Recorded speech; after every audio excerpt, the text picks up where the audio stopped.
एक बार अत्रि ऋषि और माता अनसुया ने भगवान महादेव और माता पार्वती को भोजन का आमंत्रण दिया। उन्होंने सभी को आमंत्रित किया, लेकिन उस समय कार्तिकेय घर पर नहीं थे, गणेश जी ही घर पर थे।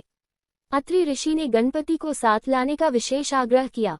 माता पार्वती जानती थी कि गणेश जी की भूख कितनी असाधारण है, इसलिए उन्होंने विनम्रता से कहा, मैं और शिव जी तो आ ही जाएंगे, जब कार्तिक वापस आएगा तब हम सभी फिर से एक साथ आ जाएंगे। लेकिन ऋषि अत्रि बार बार आग्रह करते हैं कि गणेश जी को भी साथ लाया जाए।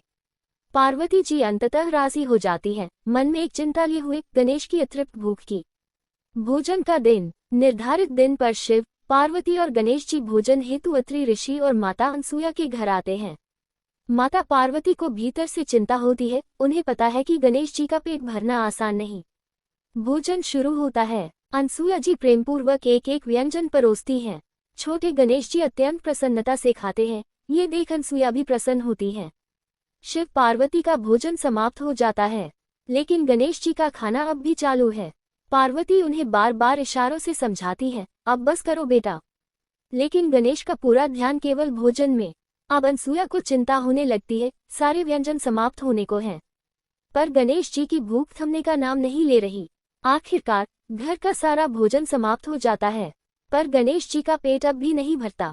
माता अनसुया रसोई में जाती है और सोचती हैं, अब मेरे पास जो कुछ भी घर में बचा है उसमें से कुछ बनाना होगा। वह सच्ची श्रद्धा से घर की बची हुई सामग्रियों से एक विशेष सारण पूरन तैयार करती हैं। उसे आटे में भरकर एक मोदक का आकार देती हैं और गणेश जी को कहती हैं, बेटा, ये जो मैंने बनाया है उसमें मैंने अपने घर की पूरी सामग्री और श्रद्धा समर्पित की है, कृपया इसे स्वीकार करो। गणेश जी वह मोदक खाते हैं और पहली बार तृप्त हो जाते हैं।